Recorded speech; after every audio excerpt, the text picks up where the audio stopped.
BJP बगैर चोरी किए, बगैर धन कुबेर के, बगैर झूठ बोले सरकार कभी नहीं बना सकती। बीजेपी ने तो प्रयास किया ही कि नीतीश की सरकार ना हो, बीजेपी की सरकार हो। अगले बार तो महागठबंधन की सरकार ने सभी एग्जिट पोल बनाया था। बीजेपी बगैर चोरी किए, बगैर धन कुबेर के, बगैर झूठ बोले सरकार कभी नहीं बना सकती। बीजेपी ने तो प्रयास किया ही कि नीतीश की सरकार ना हो, बीजेपी की सरकार हो। तो बीजेपी तो देखिएगा कहाँ जाएंगे। और अगले बार तो महागठबंधन की सरकार ने सभी एग्जिट पोल बनाया था। 9 सीट से हमको हरा दिया गया। हरियाणा में क्या हुआ था? आप लोग तो इस बार 300 पार सभी चैनल से लेकर के सभी ने कर दिया था देश में। बीजेपी कहती थी 400 पार, टीवी बोल रहा था कि 300 पार। क्या हुआ भैया? क्या हुआ आज तक? चाणक्य का एक बार के बाद क्या हुआ भैया? ये माध्यम है चोरी करने का। आप ये समझो, एग्जिट पोल के बहाने आप चोरी करते हो। अब महिलाओं के बहाने चोरी करोगे, बोलोगे हमने 40,000 को दे दिया है और महिलाएं हमको वोट दे रही है। आप चोरी करोगे और कहोगे महिलाएं हमको वोट दे रही है, हमको वोट दे दी। 4 लाख महिला ज्यादा वोट दिया है। तो भैया 4 लाख महिला आपके खिलाफ भी तो थी। ममता, आशा, जीविका दीदी आपके खिलाफ थी। आपने आंगनबाड़ी को क्या किया? 300 रुपया बढ़ाया। आपने क्या किया? आपके खिलाफ तो थी। राम जाति की महिलाएं को आप देख लो, आप उठा करके देखो। अच्छा, जाति सच को कहां ले जाओगे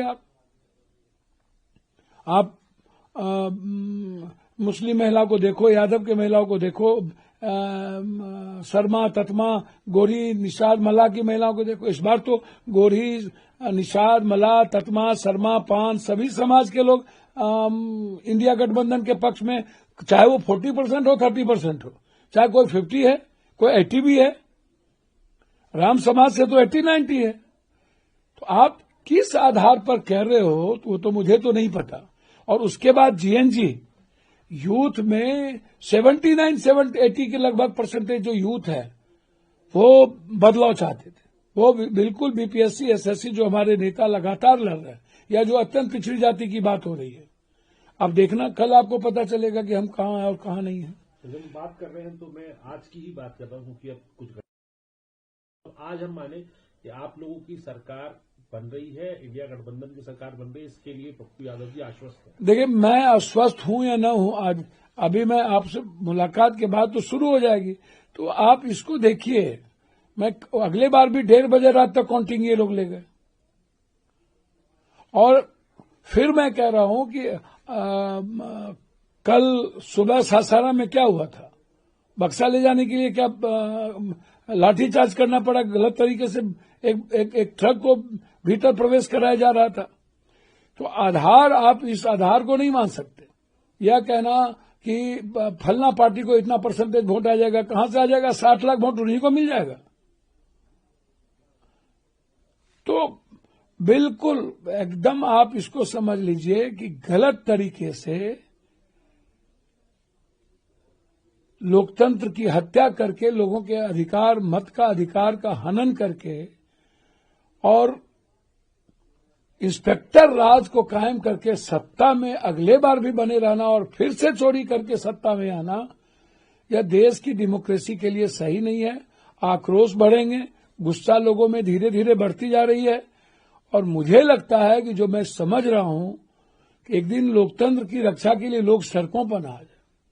आखिरी और महत्वपूर्ण सवाल सर, आप जो कह रहे हैं इसका मतलब ये लग रहा है कि आपको एक प्रशासन कहीं ना कहीं जो है गड़बड़ियों के आप आरोप लगा रहे हैं और ये भी मान रहे हैं कि सरकार नहीं बनेगी। अच्छा अमित भाई, कैसे 160-65 की बात करते हैं? हम ये तो मान ही नहीं रहे सरकार नहीं बने। अगले बार तो आप हमको 9 वोट से हरा दिए ना भाई, तो 9 सीट से, ये तो दिख ही रहा है। और सीमांचल, कोसी, मिथिलांचल की स्थिति देख लो आप। इस बार एनडीए कहां है और इंडिया कहां है? वहां की जनता ने भरोसा किया इंडिया गठबंधन पर। आप किस आधार पर चुनाव जीतोगे भाई? फर्स्ट पोलिंग में 0.3 पॉइंट वोटिंग कम हुई और सेकेंड पोलिंग में 9% वोटिंग ज्यादा हुई, और उसके आधार को आप मान रहे हो महिला? तो कौन कर रहा है? महिला में किशनगंज भी है, अररिया भी है, पूर्णिया भी है, कटिहार भी है, सभी जगह है। और जो ये इलाका है लगभग अत्यंत पिछड़ी जाति, ओबीसी और माइनॉरिटीज का इलाका है। तो मुझे तो भरोसा है कि जनता ने हमें मैंडेट दिया है बदलाव के लिए। अब जनता के अधिकार को ही खत्म कर दे और अमित शाह जी की पुर्जी ही चल जाए, तो ये तो मैं कुछ नहीं कह सकता हूं। लगभग चैनल सट्टा बाजारों किसी हाथ से खेलते रहे या बीजेपी ने सब लगभग एग्जिट पोल वाले लोग जो बैठ करके जो सोशल मीडिया वाले बीजेपी के माल लेकर के भगभग करते रहते हैं, तो ये तो मैं कुछ नहीं कह सकता। आप आश्वस्त हैं कि अगर जनता, मैं आश्वस्त इस बात को लेकर हूं कि जनता में गुस्सा थी, आक्रोश था और वो बदलाव चाहते थे। और जीएनजी जो न्यू जनरेशन है, यूथ है, किसी भी जात का वो बदलाव चाहते थे राज हो रहा है। और मुझे लग रहा है कि आज होना चाहिए।